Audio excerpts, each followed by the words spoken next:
A las 4:17 de la madrugada sonó el telefonillo de casa. No el móvil. No el fijo. El telefonillo. Salté de la cama sin entender nada.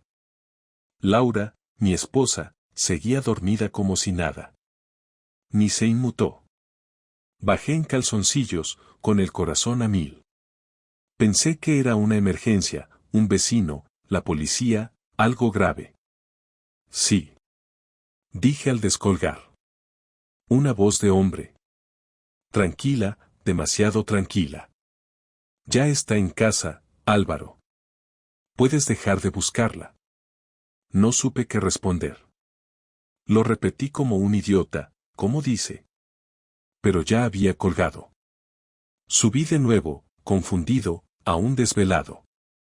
Laura seguía ahí, en la cama, dormida boca abajo, con la camiseta que yo le regalé en nuestro último aniversario. Tenía el pelo mojado. No olía a champú. Me quedé mirándola durante minutos. No sabía si despertarla o si huir de casa. Algo no encajaba. Algo muy jodido acababa de pasar. Y no tenía ni idea de por dónde empezar a entenderlo. Pero a partir de esa llamada, nada volvió a ser igual. Durante el resto de esa noche no pegué ojo. Me quedé en el borde de la cama sin moverme, mirando hacia la ventana como si de ahí fuera a salir alguna respuesta. Laura dormía como si nada. Ni un giro, ni una palabra, ni un mal gesto de incomodidad. Eso fue lo que más me descolocó. A las 5:30 se despertó como cualquier otro día, fue al baño, se duchó sin cerrar la puerta y luego entró en la cocina como si no hubiera pasado absolutamente nada. Yo la observaba desde el comedor, intentando controlar mis impulsos de lanzarle 100 preguntas seguidas, pero algo me decía que no era el momento. Me limité a mirarla. Cuando se sirvió café me ofreció uno. Le dije que no. Lo extraño es que no preguntó por qué estaba despierto tan temprano o por qué tenía esa cara de no haber dormido. Me saludó con un beso en la frente, como una cuidadora saluda a un anciano al que no respeta. Se puso una blusa blanca que jamás había usado para ir a trabajar. Peinó su pelo con más cuidado del habitual. Se pintó los labios, cosa que no hacía desde hacía semanas, y cuando salió por la puerta, dijo nos vemos esta tarde sin esperar respuesta. A las 8 en punto llamé a mi amigo Javi. No quería contarle lo que había pasado, pero necesitaba hablar con alguien. Me limité a preguntarle si conocía a alguien que supiera instalar cámaras discretas en casa. Me dijo que sí, que su primo Tony trabajaba con sistemas de vigilancia y que podía pasar ese mismo día por la tarde. Le dije que lo necesitaba todo lo más rápido posible, sin dar explicaciones. Tony vino a las 7:30. Lo esperé solo, sin que Julia estuviera en casa, porque la había dejado con mis padres. No le dije la verdad. Solo le dije que tenía sospechas de que alguien había estado entrando en mi casa cuando no estábamos. Inventé una excusa con cara seria y voz seca. Él no hizo preguntas. Pusimos 2 cámaras, una en el salón y otra apuntando hacia la entrada. Ambas ocultas, conectadas al portátil del despacho. Nadie lo revisaba porque estaba siempre lleno de papeles viejos. Perfecto. Esa noche volví a dormir al lado de Laura, que se duchó otra vez antes de acostarse y me dio un beso frío antes de girarse de espaldas. La observé hasta que el sueño me venció por pura fatiga. 3 días después, al llegar a casa por la tarde, noté algo raro. No en Laura, que seguía actuando como si estuviéramos bien, sino en el ambiente. El salón tenía un leve olor a perfume masculino. No era el mío. Lo supe porque, aunque no soy de fijarme en esas cosas, ese día se me activó una alerta interna que ya no se apagaría. Me encerré en el despacho, abrí el portátil y revisé los vídeos grabados. Los primeros 2 días, nada. Lo de siempre. Laura llegando, tirando el bolso en el sofá, quitándose los zapatos. Julia haciendo los deberes. Todo normal. Pero el tercer día, a las 13:46, el video grabó la puerta abriéndose. No estaba programada para grabar con sonido, solo imagen. Un hombre entró. No vi su cara, solo una chaqueta de cuero y unas zapatillas blancas. Se agachó, dejó una bolsa en el suelo, y Laura lo recibió con una sonrisa que no recordaba haber visto en años. No se abrazaron. No se besaron. No hubo gestos cariñosos. Pero sí hubo algo peor, la comodidad. Esa manera de moverse por la casa como si fuera suya. Esa forma de sentarse en mi sofá, de mirar alrededor con naturalidad. Eso fue más doloroso que cualquier beso. Laura fue a la cocina. El hombre se quedó solo. Se estiró como si estuviera cansado. Luego ella volvió con 2 vasos. Se sentaron y hablaron durante casi 20 minutos. Sin prisas. Como si fuera su rutina. Luego desaparecieron del plano. Supuse que fueron al dormitorio. Avancé el video. Nada. Pero a los 43 minutos, él salió primero. Se pasó la mano por el pelo, cogió la chaqueta, se miró al espejo del pasillo y salió. Laura tardó 4 minutos más. Cuando reapareció, tenía el pelo mojado y vestía otra blusa. Entró en la cocina, limpió los vasos, los secó y los guardó. Como si no hubiera pasado nada. Como si eso no fuera traición. Apagué el portátil sin cerrar el archivo. Me quedé mirando la pantalla negra, respirando con fuerza. No sentí rabia. Sentí un vacío que no había experimentado nunca. No quería llorar, ni romper nada, ni insultarla. Quería entender. Quería saber cuánto tiempo llevaba esta farsa. ¿Desde cuándo? ¿Quién era ese tipo? ¿Lo conocía yo? ¿Había estado con él antes de que instalara las cámaras? ¿Cuántas veces había pasado lo mismo sin que yo me diera cuenta? Laura volvió a casa a las 9. Me preguntó si había cenado. Le dije que no tenía hambre. Se sentó a ver la tele. Ni se molestó en preguntarme qué me pasaba. Y eso fue lo que me dio la última pista. La frialdad con la que una persona puede convivir con otra mientras le oculta algo así. Esa noche supe que ya no estaba casado con la mujer que conocí. Estaba viviendo con alguien que había aprendido a mentirme cada día sin pestañear. Y yo ya no podía seguir haciéndome el tonto. Al día siguiente, decidí que iba a confrontarla. Pero no con gritos, ni con reproches. Iba a hacerlo de una forma que no olvidaría jamás. Solo me quedaba pensar bien cómo. Pasaron 2 días desde que vi el video. No dije nada, pero todo cambió. Cambió la forma en que la miraba, la forma en que respondía, la forma en que me movía por la casa. No hice ningún esfuerzo por disimular. Si me pedía que comprara algo, no lo hacía.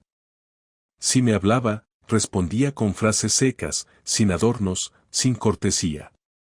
Cuando Julia estaba delante, me forzaba a mantener cierta normalidad, pero en cuanto ella no estaba, mi cara hablaba por sí sola. Laura empezó a notarlo. No me preguntaba nada directamente, pero sí lanzaba frases que intentaban tantear el terreno, cosas como ¿estás bien? O te noto raro, a las que yo respondía con un no o un puede ser. La tensión se acumulaba en el aire como un gas invisible, y el momento de estallar era inevitable. El viernes llegué antes de lo habitual del trabajo. A las 5 de la tarde ya estaba en casa. Había preparado todo desde la noche anterior. Volví a ver el video 2 veces más para no olvidar ningún gesto. Tomé capturas de pantalla. Guardé los archivos en un pendrive y los conecté a la tele del salón. Laura no esperaba que estuviera tan temprano. Cuando llegó, notó el silencio extraño en casa. No había música, no había televisión, no había ruidos de cocina. Solo yo, sentado en el sofá con el mando en la mano, mirando la pantalla apagada. Entró al salón y me miró con una mezcla de confusión y alarma. ¿Todo bien?, preguntó, dejando el bolso en la mesa sin acercarse. Le dije que se sentara. No usé ningún tono dramático. Lo dije como si estuviéramos por ver una serie. Ella frunció el ceño, pero obedeció. Se sentó en la otra esquina del sofá, cruzó las piernas y me miró esperando una explicación. En lugar de hablar, encendí la tele. Reproduje el video. El salón, la puerta, el tipo entrando. Laura, sonriendo. Ella no habló, pero su cuerpo se tensó de inmediato. Cuando la imagen mostró al hombre desapareciendo con ella hacia el pasillo, levanté el mando y pausé. ¿Vas a decir algo o sigo reproduciendo? No dijo nada. Solo se quedó mirando la pantalla. Ni siquiera me miró a mí. Su rostro se fue endureciendo poco a poco, como si su cerebro estuviera procesando miles de excusas posibles pero no encontrara ninguna lo suficientemente buena. ¿Quién es?, pregunté, sin levantar la voz. Ella tragó saliva y habló por fin. Se llama Marcos. ¿Cuánto tiempo lleva pasando? No sé exactamente. 3 o 4 meses. ¿Es de tu trabajo? No. Es amigo de una compañera. Lo conocí en una cena. No hice ningún gesto. Solo asentí. Y entra en mi casa, se sienta en mi sofá, bebe de mis vasos y se folla a mi mujer mientras mi hija está en el colegio y yo trabajo para pagar esta mierda. Laura cerró los ojos. Se cubrió la cara con las manos. No lloró. Solo suspiró con fuerza. Lejos de parecer arrepentida, su actitud era de agotamiento, como si estuviera más molesta por haber sido descubierta que por haber traicionado. No sé qué quieres que diga. Sé que estuvo mal. No tengo excusas. ¿Te gusta? No lo sé. No sé lo que siento. Me sentía sola, Álvaro. Hace meses que no hablamos, que no nos tocamos. Estás todo el día en lo tuyo, pareces otro. ¿Y eso justifica esto? No lo justifica, pero lo explica. Me reí. Una carcajada seca y amarga. Me levanté del sofá y caminé hacia la puerta, luego me detuve y me giré. No, Laura. No explica una mierda. Porque si te sentías sola, lo normal es que hables conmigo. Que digas algo. Que te quejes, que me grites, que me tires un plato a la cabeza, lo que sea. Pero no esto. No traer a un imbécil a mi casa como si fuera un Airbnb. No abrirle la puerta y darle café. No darte una ducha después para fingir que no ha pasado nada. Esto no lo explica nada. Te estoy diciendo que no sabía cómo decirte lo que me pasaba. Me dio miedo. Miedo de que reaccionaras así. ¿Así cómo? Como alguien que acaba de ver cómo su mujer se revuelca con otro mientras él cree que tiene una familia. Ella se quedó en silencio. Miraba al suelo como si buscara una trampilla para escapar. Me acerqué y me puse delante. No quería pegarle ni hacer ninguna estupidez. Solo quería verla de cerca. Que no pudiera evitar mi cara. ¿Él sabe que estás casada? Sí. ¿Y le da igual? No es su problema. Él no me prometió nada. Claro. Solo yo tengo que ser el imbécil fiel. Álvaro, no sigas por ahí. Lo siento. No lo planeé. ¿Lo has hecho antes? No. ¿Puedo creerte? No lo sé. Entiendo si no puedes. Esa frase me desarmó un poco. No porque fuera honesta, sino porque en su tono había una resignación total. Como si ya hubiera aceptado las consecuencias, como si no le importara demasiado lo que decidiera hacer con ella. Se levantó del sofá y fue hacia la cocina. Le grité desde el pasillo. No pienses que esto va a quedar así. Mañana mismo te vas de esta casa. O me voy yo, pero esto no se queda como está. Y no pienses que voy a callarme. Ya no eres mi esposa, Laura. Solo eres una extraña con la que comparto paredes. No respondió. La oí abrir el grifo. Me fui al despacho, cerré la puerta y empecé a escribir todo. Cada detalle. Cada respuesta. Quería tenerlo por escrito. Porque algo me decía que esto no iba a ser tan simple como echarla o largarme. Ella aún no sabía que lo peor venía después. Porque el perdón ya no era una opción. Y el silencio se había terminado. El sábado por la mañana salí de casa temprano, sin decirle nada a Laura. Fui directamente al despacho de mi primo Raúl, abogado especializado en derecho de familia. No sabía si era el camino correcto, pero necesitaba saber mis opciones antes de actuar. Le conté todo sin filtros, le mostré los vídeos, las capturas, el contexto. Raúl no dijo mucho, se limitó a escuchar con atención y a asentir con la cabeza. Cuando terminé, me preguntó si estaba dispuesto a llevar esto hasta el final. Le dije que sí, pero que no solo quería el divorcio, quería que ella sintiera algo parecido al vacío que yo llevaba dentro desde que descubrí todo. Quería que no pudiera caminar tranquila por la calle durante semanas, que tuviera que mirar a los ojos de su hija y explicar por qué su padre se había ido. Raúl me dio un consejo legal y otro personal. El legal fue directo: preparar la demanda de divorcio con custodia compartida, solicitar la atribución temporal del domicilio por ser yo quien lo pagaba y adjuntar todo el material como prueba. El personal fue aún más claro: haz lo que tengas que hacer, pero que no te convierta en un desgraciado. No le respondí a eso. No me sentía capaz de pensar en moralidades cuando estaba en plena digestión de una traición así. Esa tarde fui a recoger a Julia al cine. Pasamos el día juntos como si nada, aunque por dentro estaba hecho polvo. Me obligué a sonreírle, a jugar con ella, a escuchar sus historias del colegio, como si nada hubiera cambiado, aunque sabía que era la última vez que viviríamos algo así como familia. Por la noche, al dejarla dormida, me senté en la cocina con Laura. No hubo discusión. Le dije que ya lo había hablado con un abogado, que los papeles estarían listos en unos días, que no pensaba quedarme callado ni fingir que íbamos a salir adelante. Ella no lloró, no gritó, solo me dijo que lo entendía. Me dijo que aceptaba las consecuencias, pero que le parecía injusto que fuera yo quien se quedara con la casa. Me limité a contestarle que la justicia había salido por la ventana el día que decidió abrir la puerta a otro hombre. Luego me fui a dormir al sofá. Esa noche ya no fue nuestra casa. Fue un campo de batalla en silencio.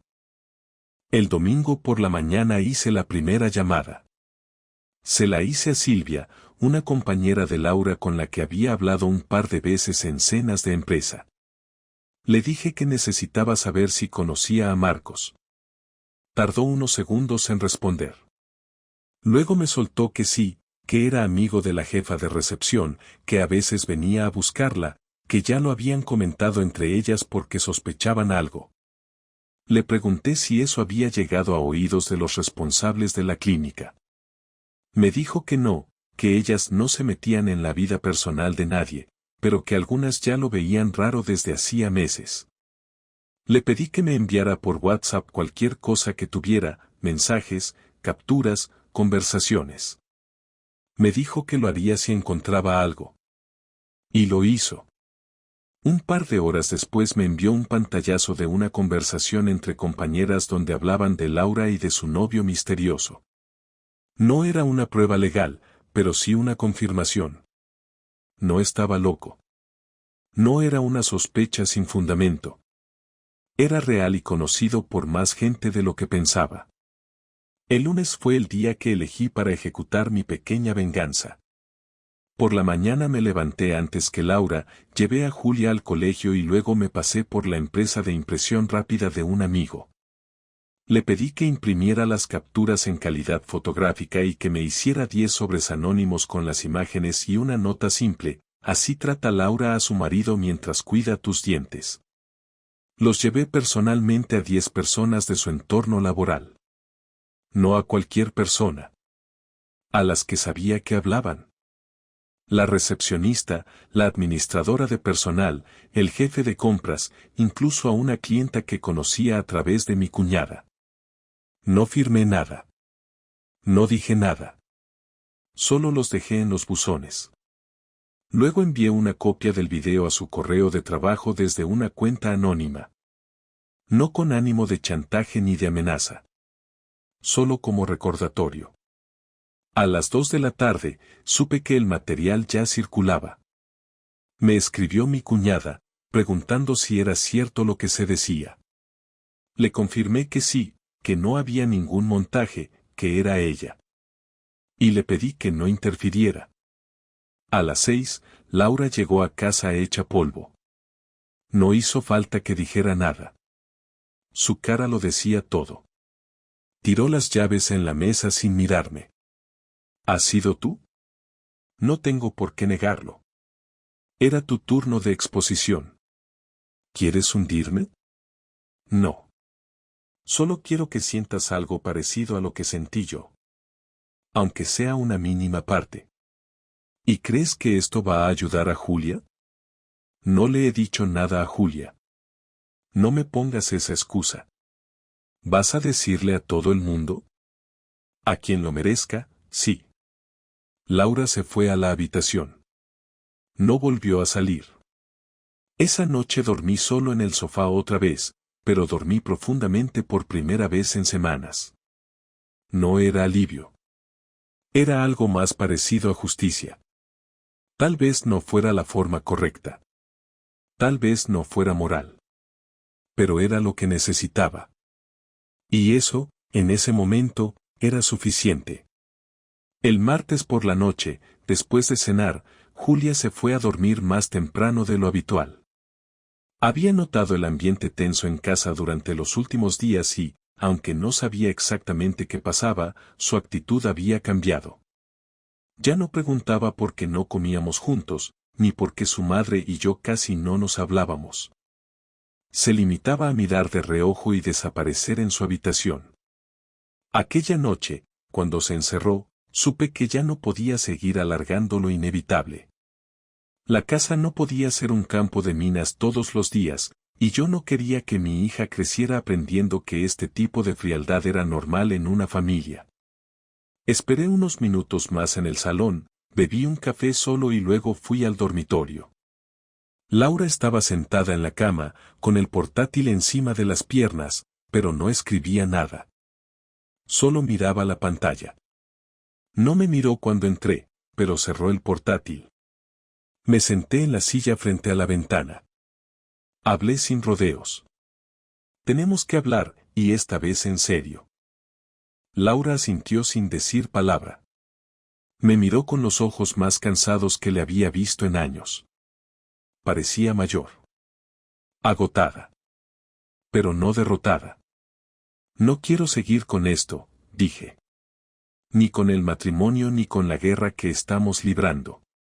No sirve de nada. Lo sé. No me sirve una respuesta de 2 palabras. Quiero que hables. Por primera vez, con claridad. Sin rodeos. Sin que me cuentes lo que crees que quiero oír. Dime la verdad completa, aunque duela. Laura tardó en hablar. Se tomó su tiempo. Cruzó los brazos. Luego los descruzó. Finalmente, respiró hondo. Todo empezó cuando sentí que no había nada entre nosotros. Tú estabas siempre encerrado en tus cosas, en el trabajo, en tus silencios. Yo intentaba hablarte, pero no encontraba la forma. No me mirabas como antes.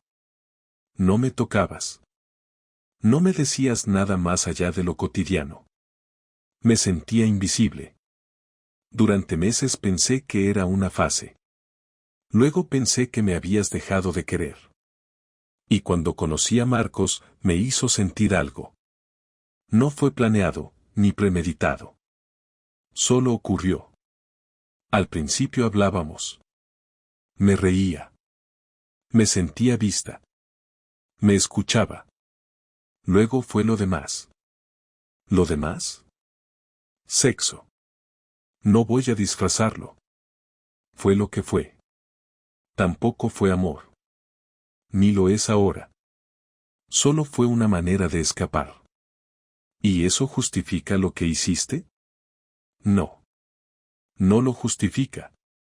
Pero es lo que pasó. No lo voy a maquillar. Lo oculté porque no sabía cómo enfrentarte. No porque no supiera que estaba mal. Lo sabía. Pero no podía parar. Era adictivo sentirme deseada otra vez. ¿Sabías que esto iba a destruirnos? Sí. Pero en algún momento ya no me importó. ¿Te arrepientes? Sí. Me arrepiento de no haber hablado contigo antes. De no haberte dicho que me sentía sola. De no haber pedido ayuda. Me arrepiento de haber convertido algo nuestro en basura. ¿Te arrepientes de haberte acostado con él? No lo sé. No puedo decirte que no pasó nada. Pasó. Y durante un tiempo, me hizo sentir viva. Lo que me duele ahora no es haberlo hecho, sino que haya sido necesario. Me quedé en silencio. No esperaba una confesión así, sin drama, sin lágrima fácil, sin guión. Me dolía escucharla, pero al menos era real. No había excusas baratas ni frases de manual.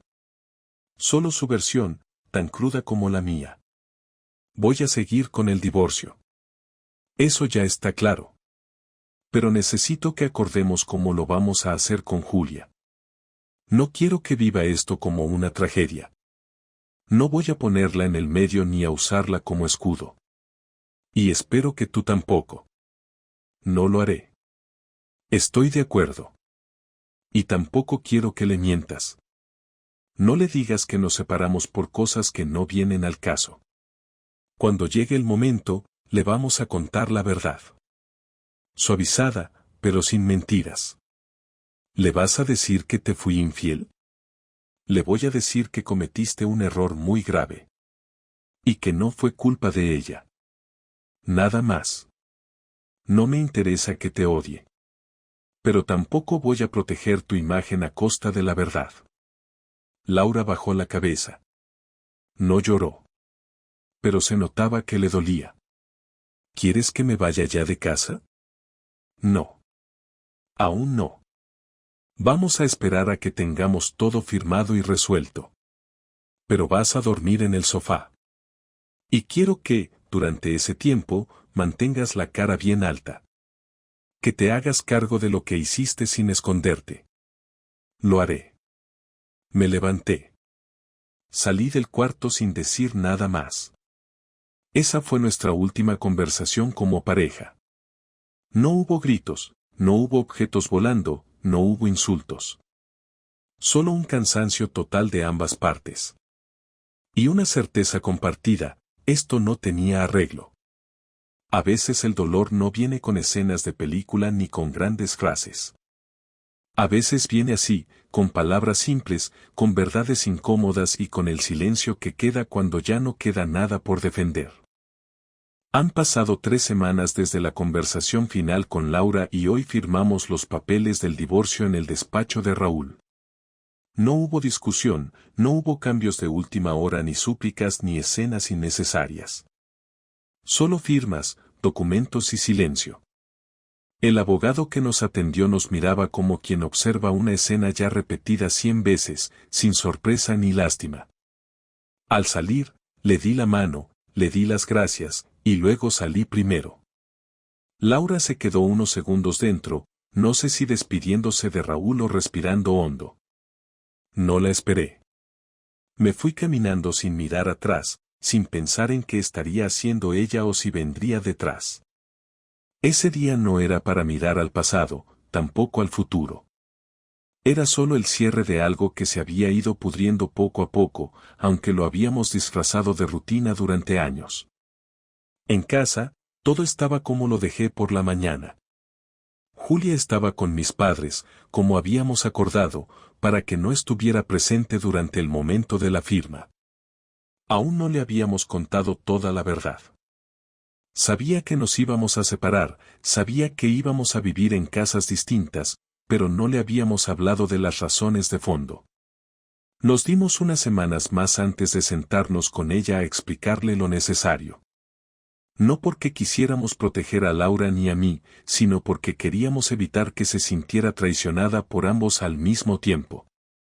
A su edad, lo importante no era el quien tuvo la culpa, sino el saber que no la tenía ella, y eso era lo único que nos unía ahora, que nuestra hija no creciera pensando que el amor se rompe porque sí o que el silencio entre dos personas es algo normal en una casa. Durante esos días me quedé en casa, mientras Laura se mudaba a un piso pequeño que había alquilado en la otra punta de la ciudad. No me ofrecía ayudarle, ni ella lo pidió. Se llevó sus cosas sin drama, sin notas, sin gestos simbólicos. Lo justo. Algunas prendas, fotos suyas, documentos, 2 maletas. Me dejó la casa casi intacta, pero con un aire diferente. No por lo físico, sino porque ahora el espacio me pertenecía de otra manera. Podía respirar, aunque no era alivio lo que sentía, sino una especie de calma áspera. Por las noches dormía mejor, aunque me despertaba a menudo. No por dolor, sino por costumbre. El cuerpo tarda en entender que ya no hay nadie al otro lado de la cama, ni ruido de ducha por las mañanas, ni voces en la cocina. Al tercer día de su ausencia, me di cuenta de que no la echaba de menos. No en serio. Echaba de menos lo que representaba, la idea de familia, de pareja, de estabilidad. Pero no a ella. A ella ya no la reconocía desde hacía tiempo, incluso antes de que Marcos apareciera. Y eso fue lo más difícil de aceptar, que tal vez esto había empezado mucho antes de lo que yo creía y que lo habíamos dejado morir sin tener el valor de admitirlo. Volví al trabajo como si nada hubiera pasado. Mis compañeros no preguntaron demasiado, y yo no ofrecí detalles. Solo unos pocos sabían lo esencial, los que ya habían intuido que algo no iba bien. Me enfoqué en cerrar proyectos atrasados, en limpiar mi escritorio, en no pensar. Raúl me recomendó buscar un terapeuta. Lo ignoré al principio, pero después pedí una cita con uno. Fui una vez, no me gustó. Volví a intentarlo con otra persona. Esa vez fue diferente. No porque me dijera cosas que no sabía, sino porque me hizo una pregunta que nadie más me había hecho. ¿Qué aprendiste de todo esto, aparte de que tu mujer te engañó? Me costó responderle, porque hasta entonces todo lo que había sentido era rabia, asco, cansancio, decepción. Pero esa pregunta me hizo pensar. Y la respuesta, aunque no la supe en ese momento, empezó a formarse sola en los días siguientes. Aprendí que no importa cuánto tiempo lleves con alguien si dejas de hablarle de verdad. Aprendí que puedes estar viviendo con una persona y no verla durante meses, porque el hábito y la comodidad lo disimulan todo. Aprendí que la lealtad no es solo no acostarte con otra persona, sino tener el valor de decirle al otro cuando algo se está rompiendo por dentro. Y sobre todo, aprendí que yo no era una víctima perfecta. Que tal vez me encerré demasiado en mi mundo, en mi rutina, en mi forma de ver la vida, y que eso también contribuyó a que las cosas se rompieran. No como excusa para lo que hizo Laura, que fue imperdonable, pero sí como parte del contexto. Y eso no me hizo sentir mejor, pero sí más claro. Conmigo mismo. Con lo que vendrá. Hoy por fin puse en orden el dormitorio. Cambié las sábanas, saqué las cosas que quedaban de ella en los cajones, limpié los marcos. Tiré una caja de fotos que ya no me decían nada. No porque quisiera borrar el pasado, sino porque decidí no cargarlo más. Julia llegará en unas horas, y vamos a cenar en el salón, los dos solos. Le tengo que decir muchas cosas. Algunas le dolerán, otras tal vez no las entienda. Pero esta vez no voy a esconder nada. Se acabaron los secretos en esta casa. Esta vez, todo empieza de nuevo. Aunque no sepa todavía cómo se hace eso. Aunque todavía me duela un poco.